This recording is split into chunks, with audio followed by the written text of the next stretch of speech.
Sejam muito bem-vindos, está começando mais um Content Podcast. Eu sou o seu host, Pedro Mendonça. Então, antes da gente começar o programa, siga o nosso canal aqui embaixo, dá o seu like, deixe o seu comentário, isso ajuda bastante a crescer o canal. Hoje eu estou tendo a honra de estar recebendo Clóvis Bergamo Filho. Ele é CEO e fundador da Six Sigma Brasil. Clóvis, seja muito bem-vindo. Obrigado, Pedro. Gostaria de agradecer a generosidade do Simple Business, os seus audiência, né, que está prestigiando, e então espero a gente estar tendo condição de colaborar com alguns insights no contexto de gestão empresarial, que é o foco da nossa organização. Com certeza. Clóvis, você é executivo há mais de 20 anos, 30 anos. Eu gosto sempre de começar com história. Para o pessoal poder conhecer, né, o convidado. Conta um pouquinho da sua história pra gente. Então, é uma história desafiadora. Eu trabalhei 20 anos numa grande corporação, na Uhum, Xerox, sim. e aí quando eu saí, eu tinha algumas oportunidades, ou voltar para o mercado, ou ser consultor, ou abrir um negócio, né? Eu optei por abrir uma empresa de consultoria, e aí a gente foi trilhando essa jornada. Ah, por que que eu fui por esse caminho? Porque eu entendi que na época, e ainda existe essa realidade, as melhores práticas globais, elas não estão disseminadas para as empresas lotadas no Brasil. O segmento do Brasil, o Brasil ele tem muita peculiaridade, vamos dizer, o mercado brasileiro é muito peculiaridade, é similar ao italiano, ou seja, tem muitas pequenas e médias empresas, tem grandes empresas, é lógico, mas a grande maioria do que faz movimentar o PIB do país são as pequenas e médias empresas. E essas pequenas e médias empresas, elas não têm muitas vezes o acesso às metodologias de gestão empresarial. Com certeza. Então, tanto na área de processos como na área de projetos. Isso daí reflete, grande parte das vezes, na sustentabilidade e no resultado das empresas. Uhum, Então, a gente veio trilhando essa história, e aí, conforme no primeiro momento a gente se pautou ser um hub de compartilhamento de negócio, aí depois surgiu a necessidade dos profissionais e falar, não, vamos fazer um evento e tal. A gente fez um congresso internacional da Six Sigma Brasil, depois eu vou detalhar um pouco uhum. mais. A gente está indo para a 15ª edição, agora em 2024. E também a gente começou a ampliar a parte de que eu não chamo de treinamento ou consultoria, eu chamo de oportunidade de negócio. Por quê? Você entrega um projeto de inovação e eficiência e você ah, relata para o executivo quanto que vai dar de retorno, de Uhum, payback daquela ação. sim. E uma coisa que às vezes não se tem um entendimento é que esses processos, eles dão, em média, 40% de produtividade e resultado. Uhum, Então é muito dinheiro que se fala, né? Então acaba as empresas tendo esse benefício, e que uma coisa que um dinheiro que estava lá de oportunidade, mas não estava sendo capturado. uhum. Então, conforme as empresas vão entendendo isso, e Pedro, deixa eu te falar, não é fácil, tem muita resistência, porque várias empresas já foram é, acionadas com organizações que fazem esse tipo de serviço. Uhum. Porém, às vezes fica muito no processo acadêmico de entregar papel. E a gente tem uma preocupação de entregar resultado. Não interessa qual a metodologia e quanto da metodologia a gente vai aplicar. Uhum. Interessa o que está dando resultado. Sim. E ter um processo sustentável, né? Com certeza. Você falou muito questão de processo. Uhum. E eu queria puxar esse gancho. Você falou da pequena e média empresa. A pequena e média empresa geralmente é naquela questão do dia a dia, né? Uhum. Ela vende o almoço para comer a janta. Quando que a pequena e média empresa tem que se preocupar em implantar essa gestão de processos, gestão de pessoas? Como você disse, essas empresas geralmente não estão se atentando a isso. E aí já emendando na pergunta, não só emendar, não só implantar esses processos internos e com pessoas, mas também a questão de consultoria, porque isso é fundamental, muito importante e está sendo muito negligenciado.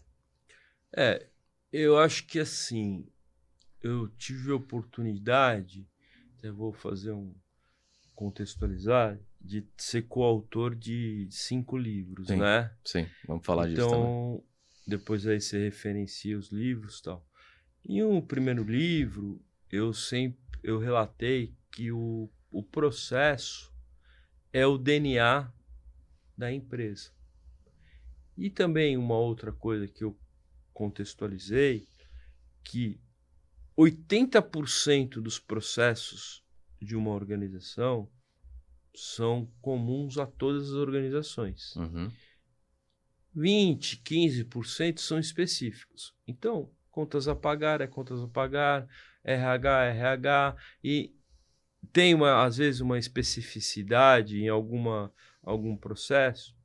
Então, por que eu estou falando isso? Porque se você tem esse modelo que ataca a eficiência e eficácia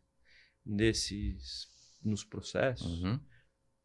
qualquer hora é hora de você atuar. Uhum. Você Entendeu? fala desde o início. Desde o início. Tanto é que outro dia eu estava conversando com um profissional lá de startup, né? Não, nosso é diferente. Falei, ó, startup é página 1 e página 2, quando você faz o business plan para captar recurso. Sim. Depois, você é uma empresa, independente do tempo, você é uma empresa. E uma empresa, você vai ter contas a pagar, você vai ter financeiro, você vai ter RH, você vai ter tudo que é normal, que hoje em dia, não, mas é um modelo diferente. A realidade da vida, do mundo empresarial, demonstra que não é bem assim. Uhum. Então, por mais que seja um processo disruptivo, você tem os processos tradicionais que você vai ter que ter. Com certeza. Então, você vai ter que emitir nota, você vai ter que recolher tributos, você vai ter que pagar fornecedores, você vai ter que pagar colaboradores ou prestadores de serviço, né? Então, tudo isso daí, você começa a entender que não existe tamanho de empresa ou segmento de empresa que você pode aplicar essas metodologias. E aí tem uma coisa que a gente tem averiguado, que muitas empresas fazem um planejamento estratégico. Uhum. E, Pedro, eu vou te falar, às vezes as empresas de um porte, às vezes significativo, fazem planejamento estratégico, só que tem uma dificuldade muito grande de fazer o que eu chamo o deployment, o desdobramento desse planejamento estratégico dentro da organização. Uhum. Então, essa é uma barreira que hoje existe no mercado, de como você está fazendo o desdobramento do seu planejamento estratégico. E também existe aquela primeira barreira se você tem um planejamento estratégico, né? Com base nisso, você começa a criar um ambiente que você contextualiza o que é prioritário a ser atacado naquele momento para a organização. Eu preciso gerar caixa, eu preciso aumentar minha penetração, meu market share. Então, você identifica quais os projetos prioritários que são vinculados ao seu planejamento estratégico. Uhum. Então, você tem os business goals, né, que é os objetivos de grande... Aí depois você tem as iniciativas... Não, business goals, estratégia, iniciativa... E a iniciativa é desdobrada em projetos. Você Sim. pode ter uma iniciativa que tem mais de um projeto. Uhum. Então, você começa a vincular esse modelo de planejamento estratégico Uhum. com ações tanto de gestão de processos como de gestão de projetos. Bacana. E eu acho que também, né, a comunicação interna é muito importante, como você disse, né, o business goals. Você tem aquele objetivo maior da empresa, mas todos os setores eles precisam estar alinhados com aquilo, eles precisam saber para onde, né, a empresa está indo e o que ele está fazendo para chegar lá. Então, de repente, às vezes ele está num setor de marketing e ele tá só se preocupando com aquela tarefa mínima, vamos dizer assim, só que ele não está olhando o macro. Então, acredito que essa verticalização da comunicação ela é fundamental para que a empresa possa agir como uma unidade e chegar nesse destino, né? Outro dia eu vi uma profissional comentando sobre isso, eu achei muito apropriado, tá? Uhum. A gente fala muito, todo mundo fala de comunicação interna, e ela deu um exemplo. Alguém deixa de ir na festa de fim de ano da empresa por não saber quando que é, o que vai ter e como vai ter? Não. Não deixa. E aí ela colocou um negócio que eu fiquei assim, poxa, eu achei interessante. Uhum. Que, na verdade, a comunicação hoje em dia é muito rápida, Uhum. né? O que tem que ter é um processo de engajamento. Bacana. Então, como é que você cria um engajamento? É você fazendo um desdobramento das metas globais para aquela área ou para aquele profissional. Uhum. Então, você, sei lá, eu vou dar um exemplo que eu costumo dar. Você tem que lá melhorar o EBITDA, Uhum. né? Você chega, vamos supor que seja uma empresa que tem essa área. Na área de manutenção, você vai pôr, melhorar o EBITDA. O cara não existe. O que é isso? Aí você faz o desdobramento, você fala assim, olha, você tem que otimizar a utilização de óleo na manutenção.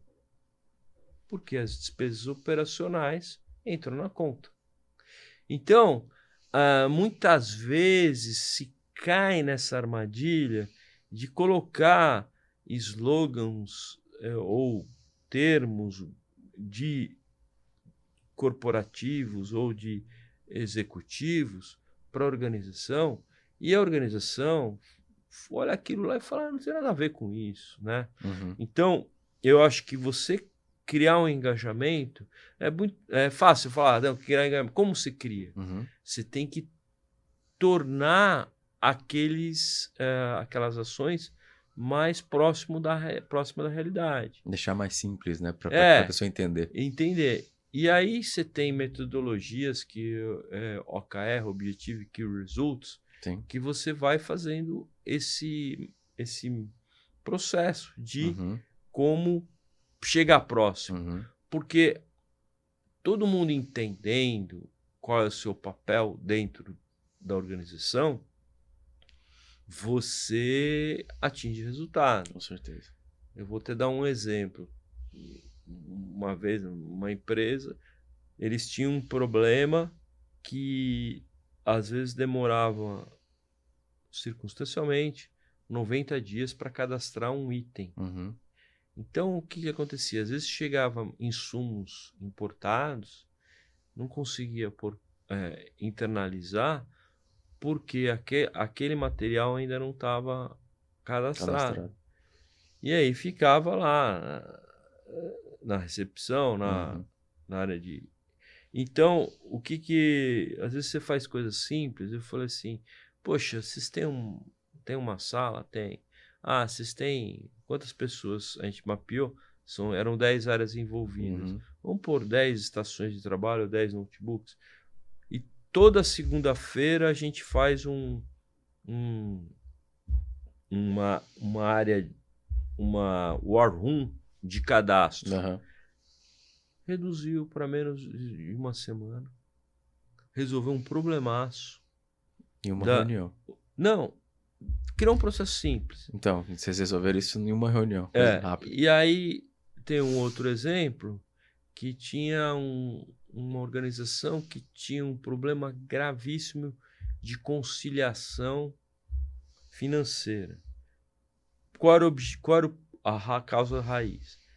Ele tinha grandes fornecedores de, vamos supor, vários itens, e o material chegava na recepção, o cara da recepção jogava aquela nota fiscal no primeiro pedido que ele encontrava daquele. Só que ele tinha vários pedidos daquele fornecedor. Aí chegava para fechar o mês, eles tinham que ficar organizando. Esse lançamento dessa nota foi no pedido errado, não sei o quê. Aí eu cheguei para eles e falei assim, vamos fazer o seguinte, faz um comunicado para todos os fornecedores, falando que se eles não colocarem no corpo da nota o número do pedido, o material não será recebido. Resolveu o problema. Por quê? Você foi direto na raiz da questão. O camarada lá do recebimento, ele é um perfil de profissional, ele não vai ficar analisando. Sim. Então ele pega a nota, olha, hoje ainda até tem outras funcionalidades, você pode fazer uma automação disso, mas material físico você tem que ter essa coisa. Então, são coisas, às vezes, entender o processo, entender a oportunidade, entender aonde que você pode aprimorar. Então, você tem lá, dentro de um processo, você tem o Business Value Added, que é uma coisa que é importante para o negócio. Sim. Você tem o Customer Value Added, que é uma ação que o cliente, você sabe que o cliente está disposto a pagar, e você tem o No Value Added. Então você consegue mapear aí dentro do processo esses itens. E o que é o No Value Added, você já vai e descarta, entendeu? E tem uma produtividade muito rápida. O detalhe é muito importante, né, Clóvis? Às vezes a gente não observa o detalhe, ou talvez espera ser perfeito. Eu costumo dizer o seguinte, tem que fazer, você precisa fazer, independente se está perfeito ou não. Só que se a gente ficar atento aos detalhes, a nossa otimização e o nosso resultado com certeza é muito melhor, né? E eu queria saber o seguinte de você. Você está dizendo muito de processo e você citando esse exemplo, você resolveu um problema. Só que aí você, a partir do momento que você institucionaliza um processo, aquela empresa vai seguir aquele processo. Ou seja, ele se torna burocrático. Aí eu queria te puxar do outro lado. Processo versus burocracia. O que você pensa disso? Porque às vezes uma empresa que não tem muito processo, não estou falando que não estou defendendo isso não, tá? Quero a sua visão. Mas ela pega, chega a nota, ela faz, chega algum produto, ela já descarrega, enfim. Ou não faz também. Quando está institucionalizado, você tem que seguir um processo, tem que seguir aquela cadeia. Então ele é burocrático. Então, a sua visão desse processo e burocracia. Olha, para mim a minha visão é simples. A gente tem um estigma da palavra burocracia que para mim é fácil. Burocracia é todo o processo que você implementa que não agrega valor. Isso é uma burocracia. Não tem sentido de você ter aquilo lá. Outra coisa, a gente tem que entender que um processo ele é vivo. Ele não é estático. Sim. Então, por que ele não é estático? Porque ele tem variáveis internas que impactam naquele processo, tanto variáveis internas e organizacionais, Sim. e tem variáveis externas que impactam naquele processo. Então, eu vou dar 2 exemplos simples. Antigamente, o vendedor, ou uma empresa, ele pegava e fazia lá o pedido no cliente, tal, né? E tudo bem. Aí depois pegava aquele pedido, o cliente dava o ok, né? Pegava aqueles pedidos, levavam para o back-office da empresa, aqueles pedidos eram registrados no sistema, tal, então todo aquele processo pesado, né? Tinha um grande... Aí depois que registrava no sistema, gerava uma ordem de serviço e entregava o produto ou serviço para o cliente. Com o impacto da tecnologia, hoje o cara aponta isso no smartphone, ou quer que seja, num tablet, e automaticamente isso daí já está registrado no sistema, e aí o cara já tem uma diminuição. Então, o que mudou, né? Você tem aquele processo, e a gente começa hoje, a gente tem que ter o cuidado e entender quais são as atividades, né? As tarefas que têm atividades que você pode incorporar a tecnologia nessas atividades. Então, registro de um pedido no cliente. Poxa, eu não preciso fazer no papel. Faço numa plataforma que o cara já... assinatura de acordo do cliente daquele pedido. Não, o cara assina lá no tablet, no smartphone. Então, tudo isso daí é um processo externo. A tecnologia propiciou isso para você rever um processo. Então, você tem que ter, quando eu falei que você tem processos que Customer Value Added, então o cliente, que no caso é aquele estabelecimento, ele está disposto a ter esse benefício de automação que você está implementando. E a área financeira, que eu falo Business Value Added, também entende que é um valor agregado ter esse registro o quanto antes, e a área de supply chain também. Com certeza. Então, essas situações. Então, você tem esse método. Agora, a gente não pode confundir agilidade para não seguir alguns roteiros. O que a gente tem que ter é uma forma disruptiva de você atingir o objetivo e garantir alguns preceitos básicos para a organização. Perfeito. Por quê? Se você faz alguma ação sem ter algum procedimento, algum caminho a ser seguido, você vai colher o resultado da não conformidade em alguma área dentro da sua organização. O financeiro, sei lá, o logística, não vai saber direito como é que faz. Então, a gente tem que entender que a burocracia é um processo que não é eficiente. E precisa ser eliminado. E precisa ser eliminado. Ter processo não é uma coisa ruim.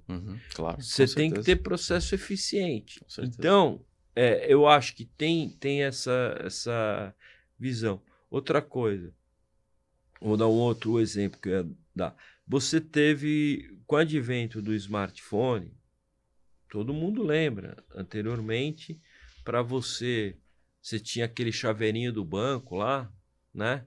Você tinha que ir lá, homologar o chaveiro, associar, ia na agência, pô. Aí depois, quando você ia fazer alguma ação na sua conta, você tinha que ir lá ver o token, ver qual é o número, qual é a dita, né? Com o smartphone, a quantidade de funcionalidades que foram incorporadas, então isso daí foi um... Você imagina a redução... Até a quantidade de agentes, né, tem caído por conta disso também, né? Então, a quantidade de benefícios, então você tem lá uma redução. Imagina o custo que isso daí...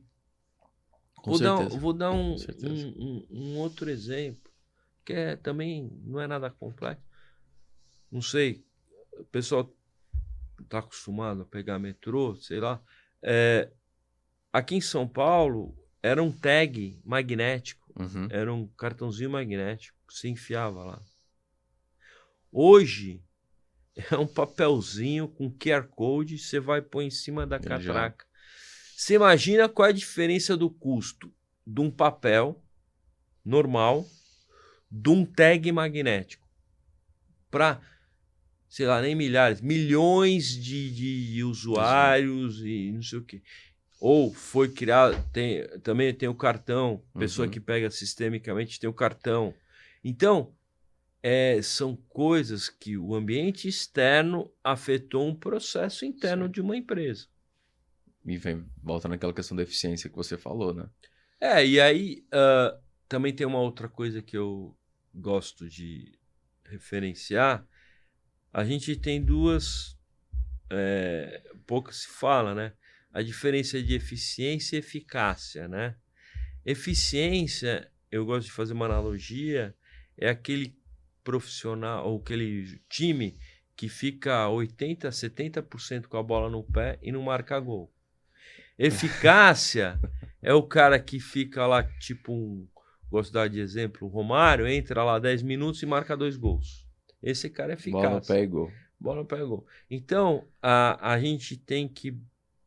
A eficiência é importante, mas a gente tem que buscar a eficácia. Com certeza. Acho que é uma via de mão dupla, né? Na verdade, um complementa o outro, na verdade. Um alavanca o outro. Isso, e aí, perfeito. entra no que você falou. Um processo, às vezes, eficiente é um processo burocrático. Uhum. Um processo eficaz é uma revisão do processo eficiente com resultado de negócio. Perfeito. Olha o corte aí, pessoal. Ficou perfeita a frase. Eu queria puxar um gancho nisso que você está falando de processo. Eu li aquele livro Build to Last, Feitos para Durar, não sei se você já leu. Ele fala muito em questão de cultura empresarial. Ele faz uma avaliação das grandes empresas e por que essas empresas duraram. E ele fala muito questão de processo. Como que a gente constrói uma cultura empresarial forte? Porque sem uma gestão de processo eficiente e eficaz, a gente não consegue ter uma cultura forte que faz a empresa andar e durar, né? Como diz no livro. Na sua opinião, como que a gente constrói essa cultura? Então, a gente tem um programa de inovação e eficiência, né? E dentro desse programa, a gente faz essa análise de planejamento estratégico. Uhum. E a gente tem um outro item que é o grau de maturidade da organização. Sim. Então, a gente tem alguns níveis de maturidade e a gente tem que entender que depende da organização, a gente não existe uma coisa igual para todas as áreas, Sim. todas as divisões daquela organização. Você pode ter uma divisão que tem um grau de maturidade maior, tem outra. Estou falando o grau de maturidade em termos de gestão de processo. Certo. Não estou falando em termos de detalhe da empresa. Uhum. Então, você tem isso. Você entendendo qual é esse grau de maturidade da organização, você tem como calibrar quais são os desafios daquela organização. Então, vou contextualizar. Com esse mapeamento, você vai conseguir entender qual remédio. Qual remédio que você vai pôr? Poxa, o grau da maturidade da empresa, ele está nesse nível, então eu preciso ter a algumas coisas que são mais básicas para eles irem criando essa, que você comentou, essa cultura organizacional. Ah, não, o grau da maturidade da empresa já está num ponto que em determinadas áreas eu já consigo aplicar alguns conceitos mais sofisticados, com estatística avançada, com análise de dados. Então, porque você não consegue fazer determinadas ações se você não tiver a coisa organizada. Sim. Então, hoje em dia todo mundo fala de inteligência artificial, só que assim, você imaginou você implementar, e há um tempo atrás se falava muito de RPA, né, que é Sim. colocar automação, robô, tal, machine learning. Como é que você vai colocar toda essa tecnologia embarcada em processos que não estão revisados, né? Então, é meio arriscado. Então, às vezes, você tem que dar, que eu gosto de falar, 2 passos para trás para depois dar 5 para frente. Você tem que se organizar, limpar a sua organização em termos de processos, né? E aí depois você vai ter uma clareza de o que você vai aplicar. E aí agora, em um dos livros que eu, como coautor, que é o modelo híbrido, que é a integração das metodologias do Lean Six Sigma, do Agile e Design Thinking, a gente também entendeu que esse programa ele tem que ir para um outro nível. E a gente colocou a integração. Se a gente já integrou as metodologias, a gente entendeu que precisa ter o balanceamento de pessoas, dos processos, das metodologias e das tecnologias. Certo. Esses 4 fatores, vocês podem gravar, são 4 fatores críticos de gestão empresarial e resultado de negócio. Perfeito. Não adianta você pôr uma tecnologia se você não tem pessoas preparadas para aquela tecnologia, se você não tem os processos harmonizados e se você não tem uma metodologia para implementar, para oferir os benefícios dessa tecnologia que você está implementando. Perfeito, a gente vai voltar nesse assunto, mas antes eu queria te perguntar o seguinte: você trabalhou muito com CAPEX e OPEX, eu queria que você explicasse, pessoal, o que é isso. Então, esse é um desafio que existe no mercado, que é o seguinte: a área de gestão, ela tem uma dimensão, e a área executiva, ela tem uma outra dimensão. Trocar até a palavra dimensão. Tem uma linguagem e a área executiva tem outra linguagem. O executivo, ele fala muito de ROI e payback. O gestor, ele fala muito de produtividade, né? Então, o que acontece? E aí, traduzindo os termos, né? OPEX e CAPEX. OPEX é as despesas operacionais da organização. O CAPEX é o investimento em ativos, né, que você vai fazer. Então, você fala assim, poxa, mas o que tem a ver despesas operacionais com os investimentos? Imagina que nem voltando à base. Você tem um processo que ele está desbalanceado, ele não está otimizado e ele tem uma oportunidade, vamos dizer, de 40% de ociosidade, vamos dizer, fazendo uma analogia. E aí, você não fez esse mapeamento, não fez esse diagnóstico. Ah, não, vou contratar mais esse ativo, servidor, máquina, qualquer coisa que seja um CAPEX Sim. para melhorar a minha produção, o meu serviço e tal. Só que o que você já tem, você não está utilizando plenamente. Então, tem uma ligação direta de você ter uma produtividade, uma eficiência, uma eficácia no seu OPEX, para você identificar claramente qual é o que você vai investir assertivamente no seu CAPEX. E aí, voltando àqueles dois cenários, você tem que forçar o gestor a falar a linguagem do executivo. Perfeito. Então, isso daí é uma coisa que parece básica, mas não ocorre. Vou dar um exemplo. Tivemos aqui no país algumas fusões de empresas, e tem sempre fusões, e às vezes o pessoal de tecnologia junta os dois sistemas. Aí o cara virava, desdobrava lá, juntava os dois sistemas e chegava para dizer, eu juntei os dois sistemas, agora é um sistema só. Uhum. Aí ficou na cabeça dos executivos, essa área não estou desqualificando, estou falando que são uma área de execução, são feitores, né? O que aconteceu no movimento? Terceirizou toda a área de TI. Se esse cara só executa, então eu posso terceirizar. Vê só o trauma que aconteceu nas organizações. Você terceirizou sua inteligência.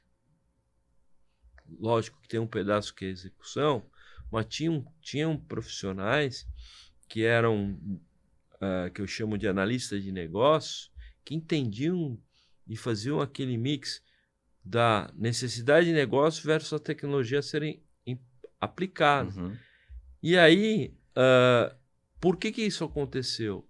Ao invés dele reportar, eu entreguei, eles tinham que falar assim, olha, a gente gastava X dinheiro com os dois sistemas e agora com o processo integrado eu vou gastar Y e eu ganhei Z. Perfeito. Você começa a falar a linguagem do executivo. Você vai falar, mas Clóvis, isso daí é básico. Aconteceu em algumas empresas que fizeram esse movimento, tiveram que recontratar para dentro os caras dessa área. Estou falando um exemplo de uma área, mas tem outras áreas que você tem que ter um pouco de cautela. Mas aí o que acontece? É um pouco, não estou falando que não existe culpado nessa história, mas assim, o gestor ele acaba não falando a mesma linguagem do executivo. Sim. Isso vai acumulando e o executivo ele não vai vendo o valor agregado. Vou dar um exemplo dentro do que a gente atua. Tem organizações que têm um programa de inovação, eficiência super denso, e aí aquele programa ele vai descolando do executivo. Então, aos poucos, o executivo acaba achando que aquele programa, aquilo lá é uma coisa da moda, não precisa, tem outras prioridades e tal. Então a gente tem algum modelo que você traz o executivo para entender o que está sendo desenvolvido. Então, tem uma fase de passagem que a gente chama de tollgate executivo, que em cada etapa do programa, o executivo ele vê o andamento dos projetos da área dele. Isso daí acaba tendo dois benefícios. Primeiro, que vai dando o direcionamento apropriado dos projetos, e segundo, que o executivo ele começa a fazer parte do jogo. É totalmente necessário isso que você está falando, né? Essa linguagem tem que ser entendida dos dois lados. Né? E a importância dos dois, né? Não é só de um nem só de outro. É porque às vezes você deixa lá, o executivo assinou, eu aprovo, põe 5 profissionais da minha área, debita do meu centro de custo. Aí, beleza, mas ele não está vendo. E aí, como eu falei antes, do planejamento estratégico, esse modelo ele atua em cima de ações ou metas que a organização já definiu. Sim. Então, na verdade, o que você está dando é uma forma de atingir aquela meta que ele tem de uma forma mais eficaz e sustentável. Com certeza. Né? Você está falando muito de processo e eu queria saber, você falou de tecnologia também, nós vamos falar disso, mas a tecnologia nos últimos 20 anos acelerou muito, né? Veio muito rápido, mudou muita coisa, a gente está passando por um processo de transição. E você falando de processo, me veio à cabeça aqui a questão do modelo híbrido, porque hoje você tem pessoas trabalhando em home office, tem até empresas que já estão adotando um dia da semana home office. Como que você vê isso, nesse modelo, né, de híbrido, home office e na empresa, com a gestão de processo? Você acha que é eficiente? Você acha que é bom? Qual que é a sua visão disso? Então, só para contextualizar, o híbrido que eu falo é o modelo integrado das metodologias, né? Certo. E quando a gente lançou o livro, até esse programa, logo depois veio a pandemia e se confundiu que às vezes a gente acaba esclarecendo que não é pregar home office, não é pregar isso. É um outro conceito que a gente tem de integrar as metodologias. Mas indo ao seu ponto, eu acho o seguinte. Hoje, as organizações elas já estão entendendo que dentro daqueles 4 fatores críticos da gestão, tem um que é relevante, que são pessoas. Sim. Né? E depende da característica da atividade daquela pessoa, né? Se é uma atividade de back-office e tal, depende da característica. As organizações estão dando a oportunidade do profissional fazer 1 dia, 2 dias em home office. Sim. Por quê? Hoje em dia, não instituir uma obrigatoriedade, porque imagina o seguinte, cada pessoa tem um contexto, cada pessoa tem um cenário na sua vida pessoal. Sim. E cada pessoa tem uma infraestrutura. Com certeza. Então, às vezes, um determinado profissional, ele não tem uma infraestrutura dentro da sua residência apropriada para fazer home office. Sim. Tem outro que tem. Então, tem profissionais que vão preferir ir todos os dias no escritório, tem profissionais que vão preferir intercalar. E o que a gente tem que verificar, eu gosto sempre de colocar que o líder, o gestor, ele tem que trabalhar 80% ou mais do seu tempo para entender e gerar facilidades para os seus colaboradores. Então, as empresas, no primeiro momento, tinham uma radicalização até pelas circunstâncias que o mundo passou, né? Todo mundo home office, todo mundo não sei o quê.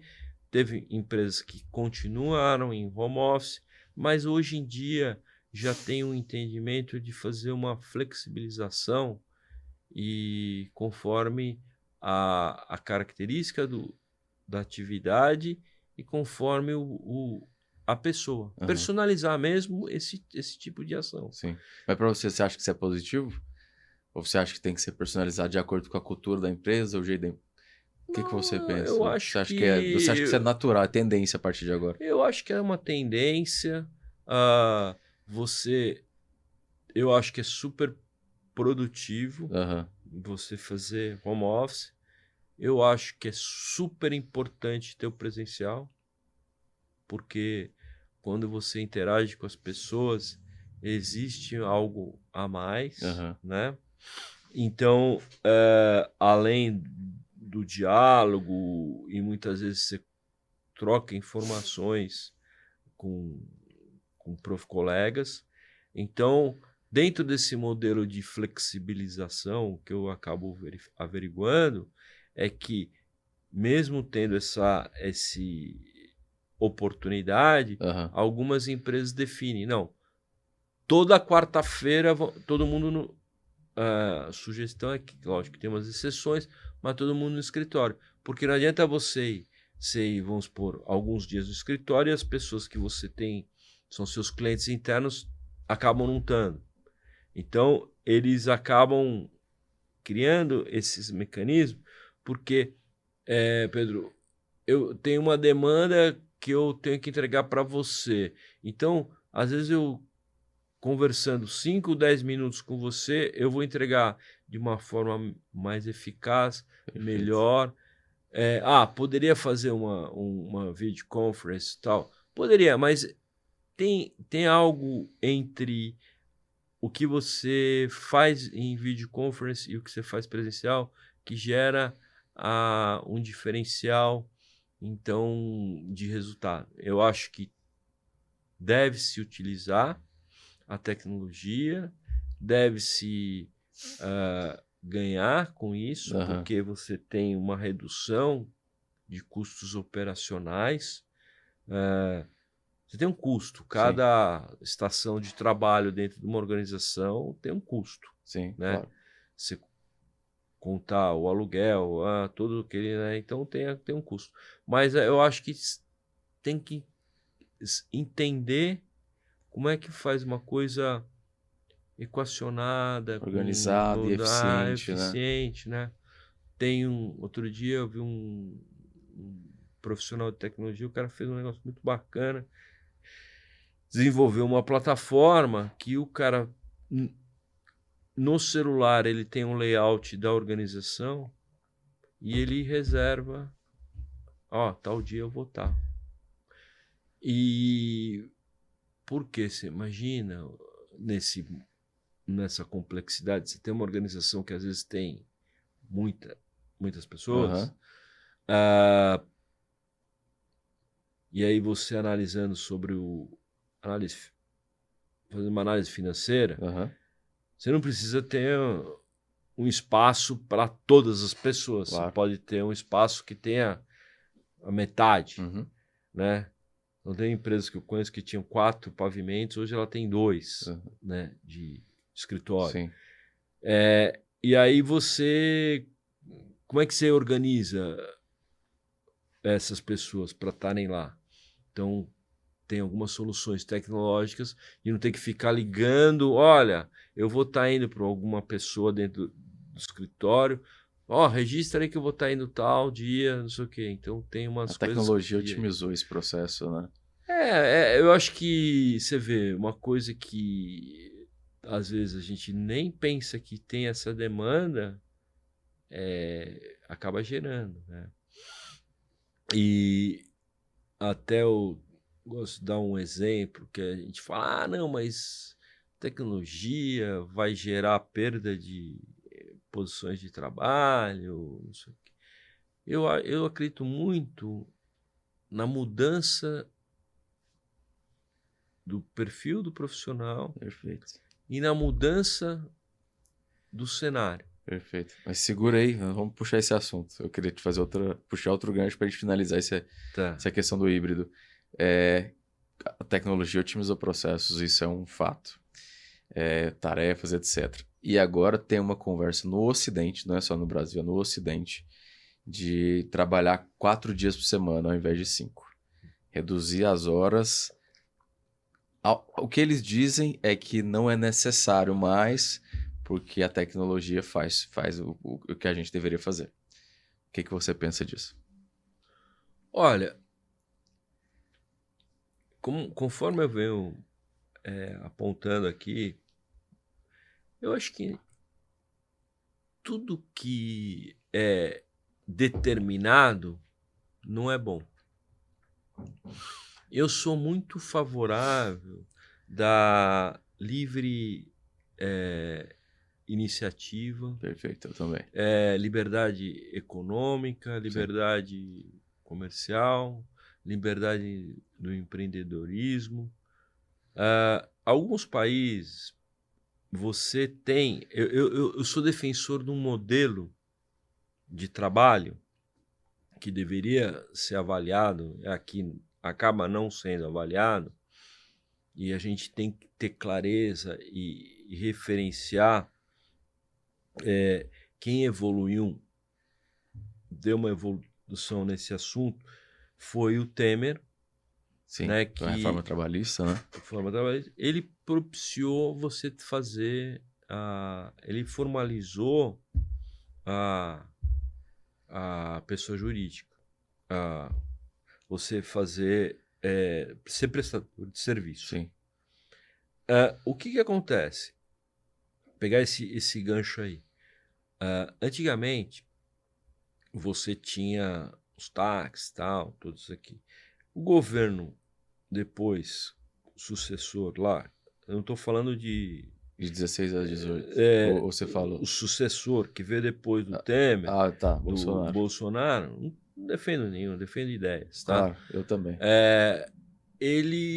O ministro da Economia, que eu acho que é um cara excepcional, Paulo Guedes, ele falou assim para as empresas de aplicativos, tanto de Uber ou de iFood, ou quer que seja. Beleza, só que vocês vão pedir para todos os seus colaboradores terem uma MEI. O cara não pagava imposto. Você está 1.200.000 pessoas nesse ecossistema que não pagava nada.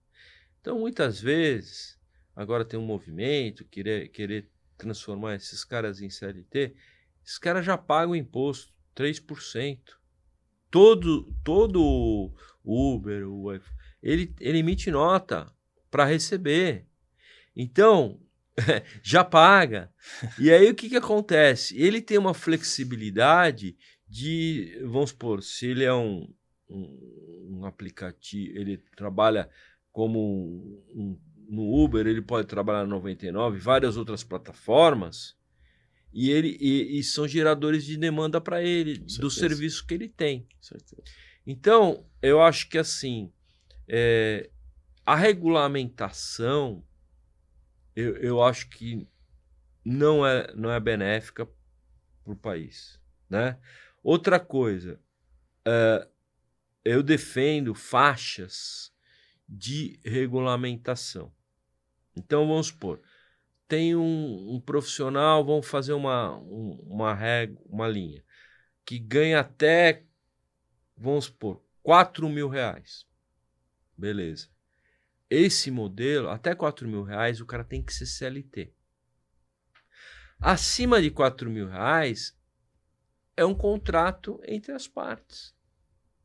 Então, se você quiser fazer, eu sou um prestador de serviço, eu negocio com você que você é a empresa para a qual eu estou prestando esse serviço. Trabalhar 4 dias, quer dar 5 meses de férias, é uma negociação entre as partes. Com certeza. Agora, você querer regular todo o mercado, de um jeito que vai onerar o empresário. Com certeza. Porque quando você reduz o tempo de serviço, ninguém está falando que vai reduzir Ele vai continuar ganhando a mesma coisa. Ganhar a mesma coisa. Então, eu acho totalmente inapropriado essa regulamentação. Eu não estou falando que eu não defenda ter 4 dias, 3 dias. Eu acho que tem que ter essa liberdade econômica do empresário. E a redução de horas, na minha visão, Clóvis, acontece outra coisa. Perda de competitividade. Talvez se a empresa tenha um concorrente a nível global, aqui, vamos imaginar que no Brasil é aprovado. Ok, 4 dias semanais. Lá na China, 7 dias. E aí, qual empresa vai ser mais competitiva? Com certeza vai ser o chinês. E outra coisa, empreendedor que de repente ele é desregulamentado, ele vai trabalhar mais, independente se é 4 dias ou 5 dias ou 3 dias. Então, como você disse, tem que ser livre iniciativa e que vença o melhor, né? Que seja mérito. Você pega um segmento petroleiro. O cara fica 15 dias na plataforma e depois tem não sei quantos dias que fica em casa. Escala. Né? Tem escala. Ou mesmo hospitalar. Sim. Então, você não pode criar um modelo que eu acho que Restritivo, né? Não, tem um problema. A gente tem um problema no Brasil, tá? A gente acha que a gente tem que... O Estado tem que ser o tutor da sociedade. Perfeito. Isso daí é o maior problema que tem. Perfeito. E aí se cria regulamentação para tudo, né? E aí se cria situações aí que não tem sentido você regulamentar. Eu acho que assim, você tem que ter uma determinada camada da sociedade que tem que ter, sim, uma tutela, alguma coisa, um resguardo do governo. Sim. Mas você não pode chegar a falar assim, ó, todo mundo tem que ser isso. Não, porque o cara é um prestador de serviço, é um executivo, é um gestor, ele não precisa disso. Ah, mas ele tem que ter o fundo de garantia. Cara, ele pode fazer uma aplicação para fazer o pecúlio dele, de aposentadoria, num outro tipo de coisa. Então, eu acho que tem essas situações que parece meio óbvio, tá, Pedro? Mas assim, a gente começa a entender que eu acredito muito num lema que se coloca que é cada vez menos Estado. Sim. Eu acho que tem que ter o estado mínimo, né?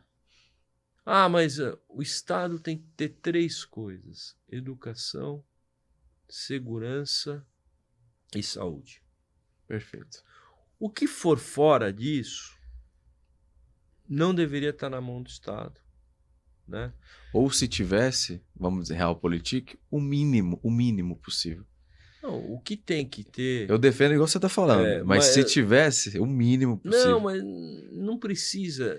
O que teria que ter, que não é eficaz, é que até foi criado, até desculpa que eu gosto de referenciar para as pessoas saberem. Claro.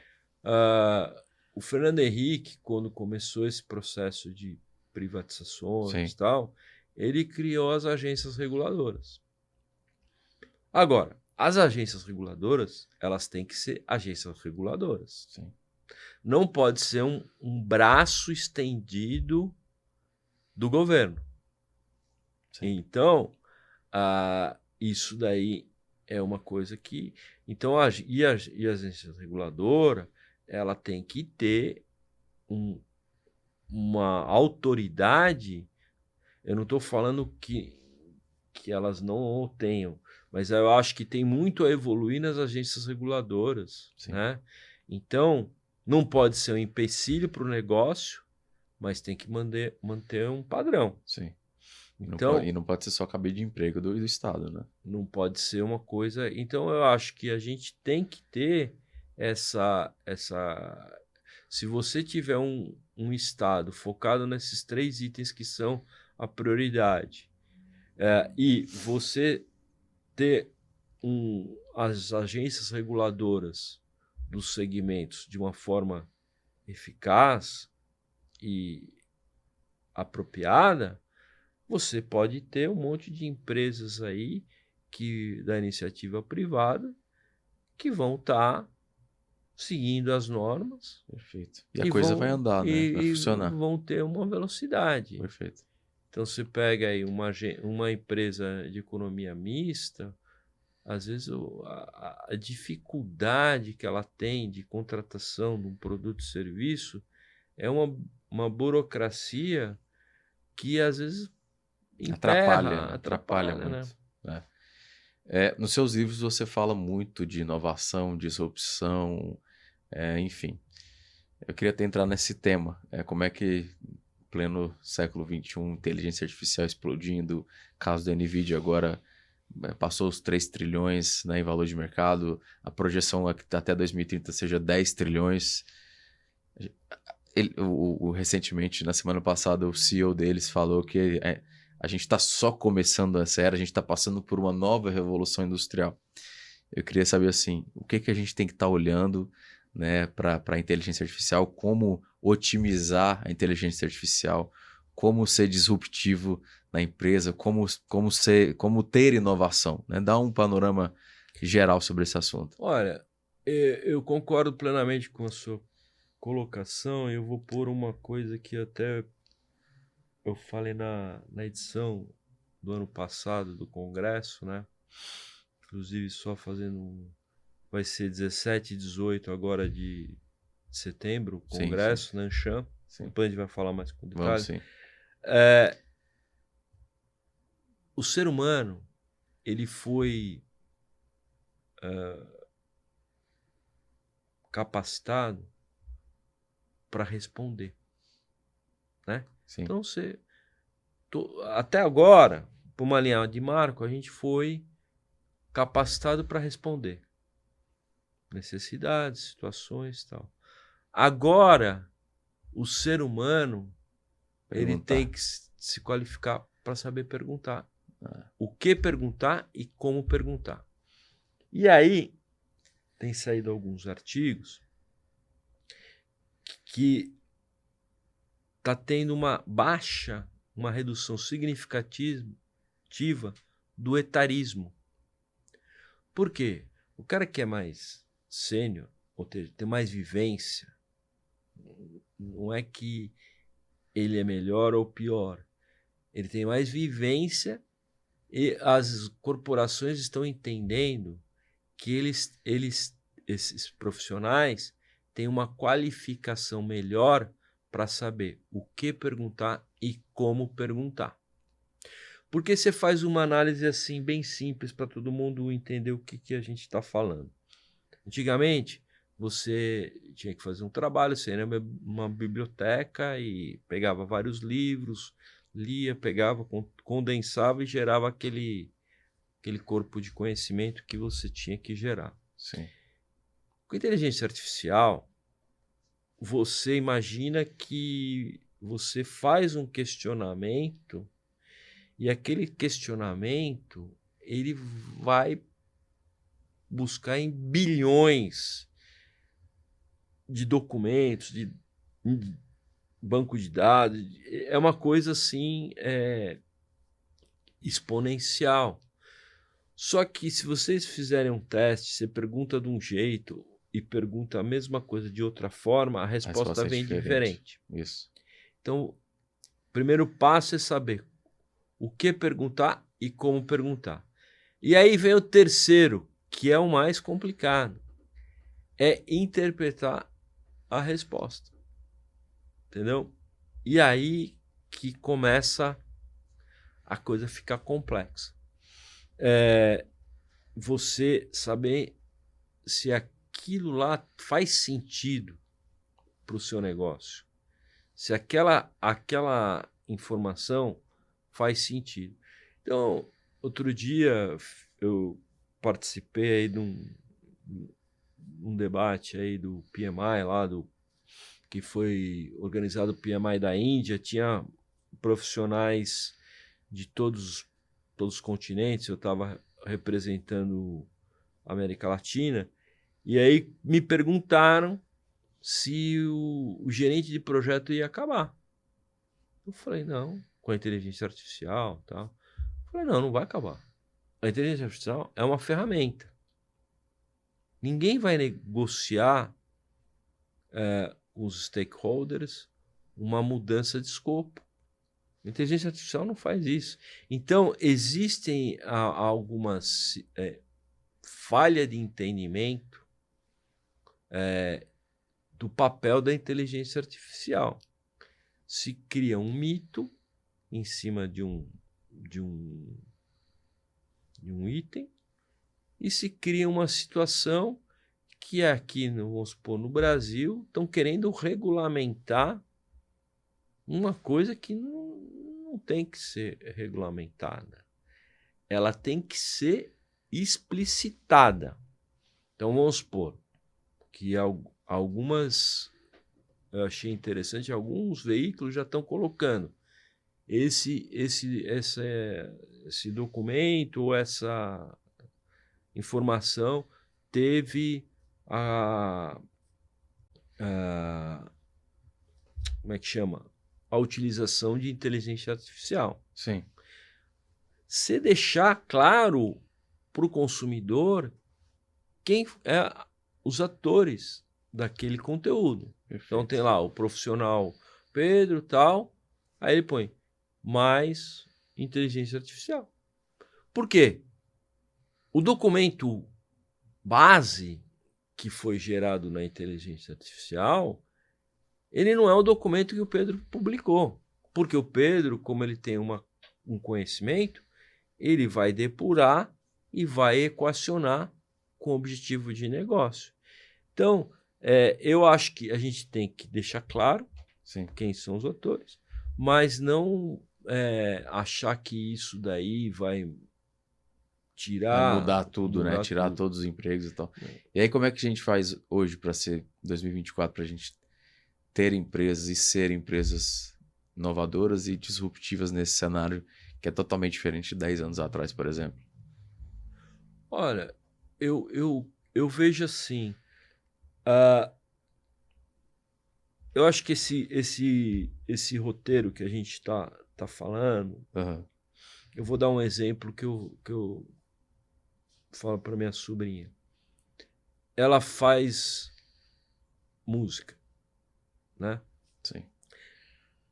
Lá atrás, quando você fazia música, qual era o seu objetivo? Primeiro objetivo, eu tenho que participar de uma banda. Sim. Aí depois as coisas foram evoluindo. Eu tenho que participar de uma campanha, fazer um jingle. Sim. Né? Sim. Aí as coisas foram evoluindo, eu falo para ela, foca em gamers. Os jogos têm música. Legal. Então, uma visão legal. Falei, foca nisso. Hoje, o maior mercado, um dos maiores mercados que tem é gamers. E os gamers têm música. Então, se você fazer música para um game... É um oceano azul, né? Ninguém tá olhando para isso. Você tá lá. Então, você fala assim, ela deixou de fazer música? Não. Só que é o seguinte, ela não tá nos anos 70, banda, ela não tá nos anos 90 de jingle, ela tá nos anos 2024. Porque fazer música para game. É onde que vai ter. E aí não quer dizer que ela vai fazer música para game, mas as músicas dela vão estar no Spotify, vão estar em todas as plataformas. Não é verdade? Então, é isso que a gente tem que entender a sua entrega e como se encaixa no mundo, no contexto. Então, eu acho que a gente tem que entender que se a gente fizer essa analogia, vou dar um exemplo. A gente tem esse programa de eficiência e inovação, e aí a gente fez um mapa de calor do tipo de projeto e quais as tecnologias que acabam embarcando para aquele tipo de projeto. Então tem o projeto simples, o complicado e o complexo, né?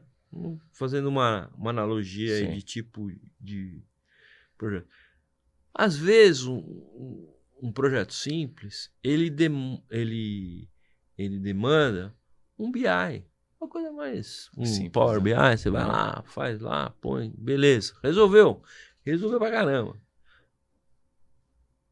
Um complicado, você já vai pegar um grau de automação, põe um robô, alguns RPA, alguma automação. E um complexo, aí você vai utilizar de inteligência artificial. Perfeito. Então, você saber o que utilizar e ver só, eu não estou falando de segmento, eu não estou falando de empresas, eu sempre gosto de falar, a gente está falando de processos e tipo de processo. Então, você pode ter numa empresa esses tipos de processos. Né? E aí você vai equacionando. Agora, não adianta você pegar, fazendo uma analogia, o cara que nunca dirigiu, você dá uma Fórmula 1 para ele. Com certeza. Você pega um processo simples e põe uma inteligência artificial. Você está gastando dinheiro onde que não precisa. Sim. Então, é esse ponto que a gente tem que ficar atento. Você acha que hoje, então, a inovação é muita na parte de processual? Na verdade, uma vez eu fiz um slide que bem assim, a base o DNA das empresas, conforme eu falei, são os processos. Sim. Aí, no segundo nível, é a tecnologia, Uhum. tá? Então, você tem machine learning, RPA, E naquela época, o terceiro nível era o metaverso, que hoje virou inteligência artificial. Sim. Então, o que eu falei já, contextualizei, você tem que ter a casa arrumada para você utilizar a tecnologia. Sim. Então, o que adianta você ter um processo sofisticado de inteligência artificial ou de automação, quer que seja, e você não conseguir entregar o teu produto, o teu serviço, porque o teu back-office para trás está desorganizado. Sim. Então, a gente tem que entender isso. Você está se falando muito em tecnologia, mas assim, vou falar uma visão lá atrás. Você melhorava a produtividade de uma produção de um item numa manufatura. Pô, aumentei 20% de produtividade. É bom ou é ruim? É bom. Não sei. Pode ser ruim. Se o custo for maior. Não. Você esqueceu de falar com a área de vendas. Será que eu aumento a minha produtividade e eu vendo? Verdade, é verdade. Eu vendo? É verdade. Então, Ou se eu não talvez- vender, se eu não vender, eu vou ter estoque que vai gerar um custo verdade, associado a mais. É verdade. Então, a gente ter essa visão da cadeia como um todo, não estou falando que você não quer melhorar a produtividade, é lógico que se você melhora a produtividade, você vai reduzir o esforço, mas você tem que estar Tem que estar alinhado. alinhado. Né? Uhum. Então, a tecnologia é a mesma coisa. Uhum. Não adianta você pôr uma tecnologia sofisticada se essa tecnologia não está incorporada e alinhada à necessidade. Uhum. Então, às vezes, vamos supor, tem muita coisa que é colocada e foge do padrão. Sim. E aí, não sei se você teve a oportunidade de, às vezes você tem um atendimento que é um robô, e aí você, mas eu quero isso. Aí ele responde uma outra coisa, mas eu quero isso. É padronizado. Né? Tem um padrão. Então, tem algumas organizações que já entenderam isso, e dentro desse processo de atendimento automatizado, que vamos dizer, pega 80% das demandas, ele já põe uma opção. Você tem a gente tem essa solução para você. Sim. Você deseja uma coisa específica? Aperte 3, sei lá, X, número tal. Aí já cai para uma pessoa. Sim. O que você fez? Você utilizou a tecnologia para resolver a grande parte dos seus problemas. E depois entra a parte humana. E a grande parte não vai precisar entrar uma pessoa. Sim. Você reduziu o impacto de ter pessoas. Com certeza. Trabalhando. Mas você vai ter uns 20%, uma analogia suposta, 20% que vai ter que falar, porque a minha característica é assim, eu tenho como fazer isso só tal data. Então, é isso que a gente tem que entender. Como aplicar e entender a necessidade de negócio, a necessidade vital do cliente. Bacana, bacana. E agora, já indo para o final, eu queria que você falasse um pouco da Six Sigma e também já do Congresso Internacional que vocês vão realizar em setembro aqui em São Paulo.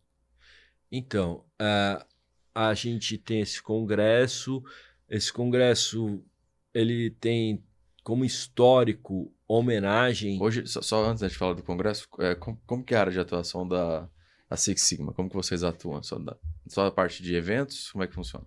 Não. A gente é uma empresa, muita gente se classifica como treinamento ou consultoria. Não, a gente é uma empresa de oportunidade de negócio. Aham, Então, para gerar resultado para as organizações. ok, É isso que a gente faz. ok. Então, se você fala assim, eu tenho minha organização, preciso melhorar os meus resultados, a Ok. gente vai ter entendimento se vai ter um programa de eficiência e inovação, ou se às vezes é um projeto de implementação, vai ter um projeto de gestão de projetos. Eu me atentei muito ao evento aqui. Não, Acabei. a gente tem essa característica. Aham, Aí o evento, ele é um pilar da organização, aham. né? Da gente conseguir criar um ambiente. A gente tem é um evento que a gente está indo para a 15ª edição. Aham. A gente tem 450 profissionais, são 2 dias. Uhum. Agora, esse ano, vai ser 17 e 18 de setembro, na Anshan. A gente vai estar lá. E então, o evento consiste... A gente tem uma homenagem do executivo do ano. Sim. Esse ano, o executivo do ano que vai ser homenageado vai ser o CEO da Ambev, né? A gente tem um histórico de vários profissionais que já foram homenageados. E tem 30 palestras com profissionais abordando gestão empresarial e esses 4 fatores críticos, né, para a gestão. Então, metodologia, pessoas, processos, tecnologia, né? Então, vai permear sempre com foco. A gente vai ter lá dentro do congresso um painel junto com a LeaderX, que vão ter 6 executivos falando sobre a gestão empresarial. Bacana. E aí tudo isso daí a gente consegue gerar um movimento das tendências das melhores práticas de gestão empresarial. Certo. Então a gente procura ter esse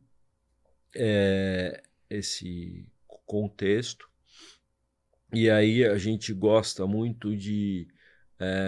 eu tenho um lema que é assim: a sua verdade não é o que você fala, é o que você faz. Perfeito. Então, a gente já até falei aqui para o Pedro, depois, mas vou falar depois, se quiser pôr no prompt lá a Simple Business tem um cupom que é S-Business, Sim.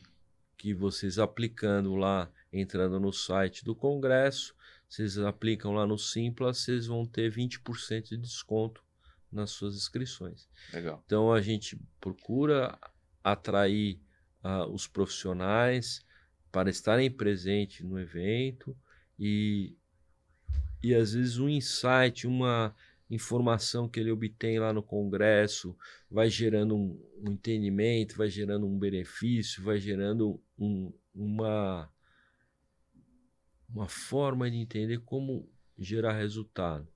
E aí, só para contextualizar, isso tudo, né, ele gera um antídoto para esse mundo complexo que a gente tem, que a gente chama de mundo VUCA, né? Sim. Volátil, ambíguo, incerto, complexo, né? Então, isso daí é importante os profissionais que atuam na área de gestão ou atuam como executivos estarem conectados. Esse ano a gente vai ter a presença de vários executivos lá.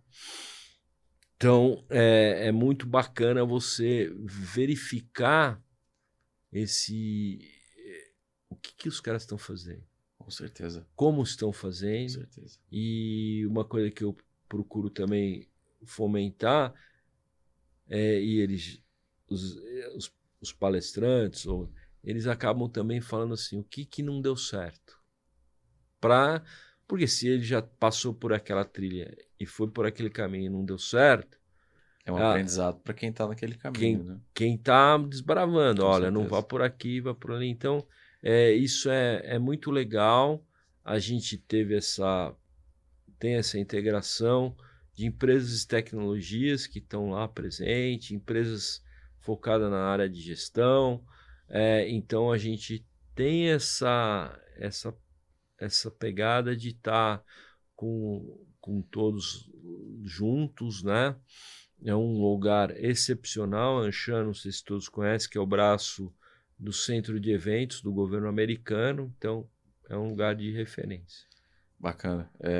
Fora a parte network, né? Que é importantíssimo. Então, isso daí, muitas vezes as pessoas não entendem, mas é fundamental. Com certeza. Eu já tive situações de profissionais que depois me ligaram e falaram, Clóvis, puta, obrigado, não sei o quê.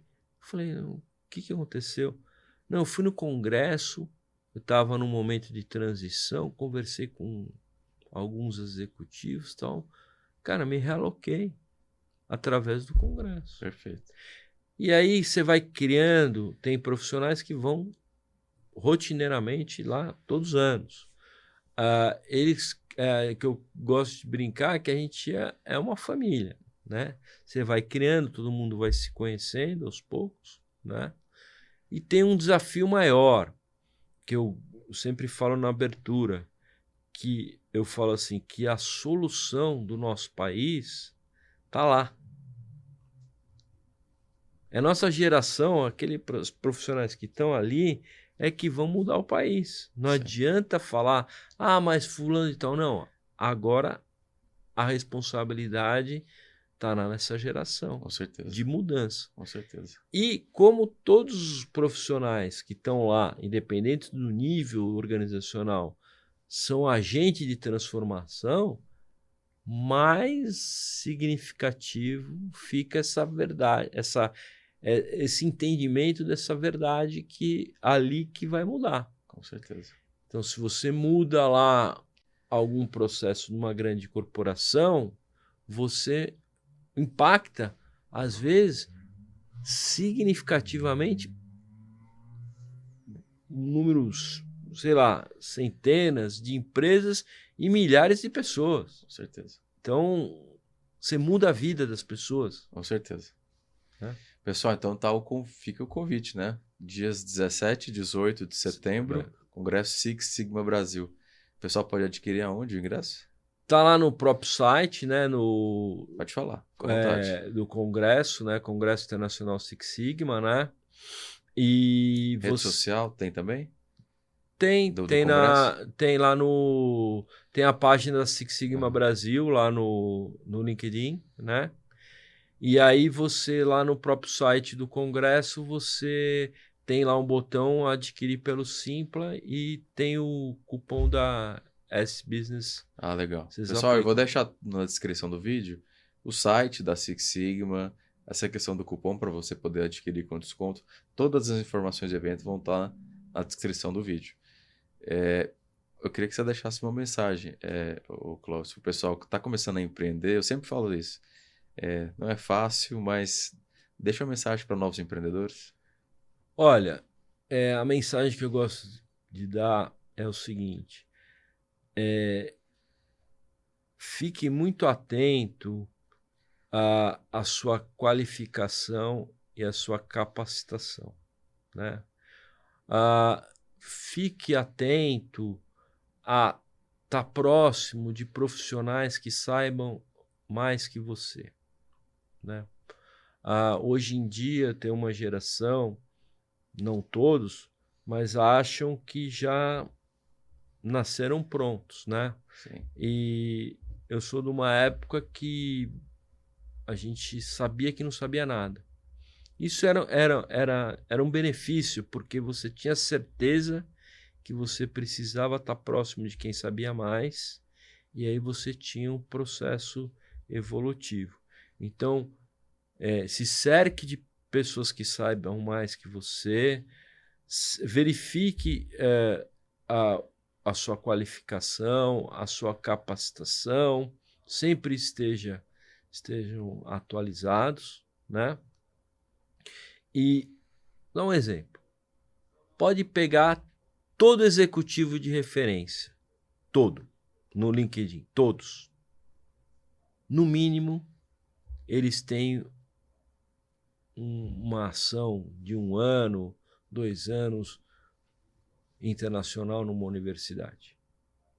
Então, é lógico que às vezes você não tem um orçamento para isso, mas você entender que é importante. Com certeza. Entender que você às vezes não precisa ter uma qualificação, uma capacitação técnica, mas se você foca na parte empresarial, você tem que também focar nesse tipo de capacitação e qualificação, que não é, às vezes, um curso, um treinamento, mas participar de eventos. É importantíssimo você estar sempre entendendo o que está de novo.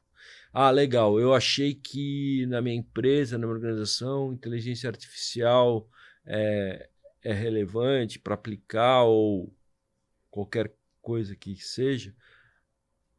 Aí você vai saber com quem você tem que estar junto, vai pegar um profissional de referência daquela área para te estar suportando. Então, o empreendedor, ele tem que ter a consciência,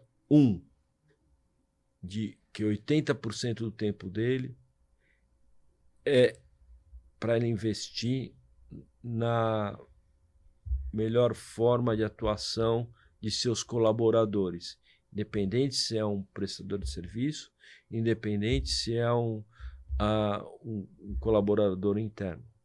Isso é muito importante. E o 2 seria esse daí, ter a consciência que ele não sabe tudo e ele buscar essa visão do todo macroeconômico, tal.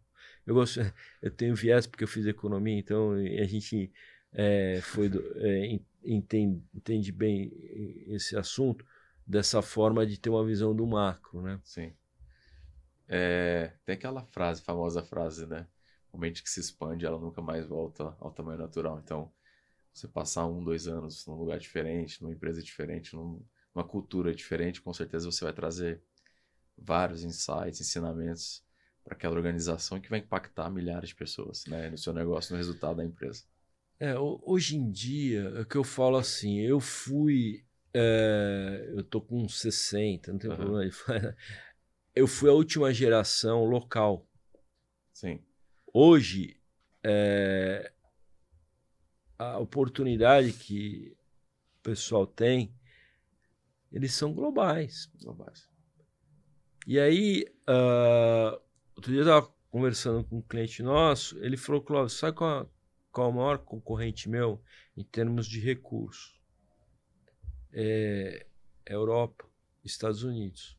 É uma empresa de tecnologia, de cybersecurity.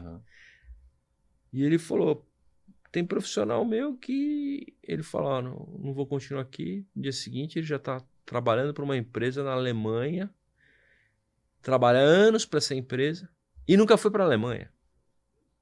Acontece muito hoje, né? Então, essa conectividade gera um monte de oportunidade. Com certeza. Então, eu acho que tem que estar pronto para esse novo mundo. As gerações mais recentes aí, elas estão mais prontas. Hoje, a proficiência no idioma do inglês é mais fácil para eles do que na nossa época, que era uma coisa mais difícil, né? E até coisas colaterais hoje em dia, tipo música, ajuda o entendimento e tal. E a própria internet hoje em dia também tem um monte de conteúdo em inglês e tal. Então, é isso. E você também, dentro do perfil que você ter esse processo de certificação. não é o objetivo, mas vamos falar, um gerente de projeto não precisa ser certificado internacionalmente. Um gerente de processo não precisa ser certificado internacionalmente. Mas é desejável. Se ele tiver essa certificação, o que vai acontecer? Ele vai se tornar um ser global. Sim. Amanhã ou depois, a empresa que ele está colaborando tem uma não conformidade, ele é um cara global. Ele pode ir para qualquer lugar do mundo porque ele tem uma competência validada internacionalmente. Então, essas certificações internacionais, tanto é que o nosso programa ele prepara o profissional para ser certificado como um belt internacionalmente. Bacana. Entendeu? Clóvis, queria te agradecer, nosso tempo está acabando, foi um prazer. Estarei lá no evento da Six Sigma. A gente está conversando aqui, talvez a Simple Business também vai fazer cobertura do evento. Para a gente vai ser um prazer.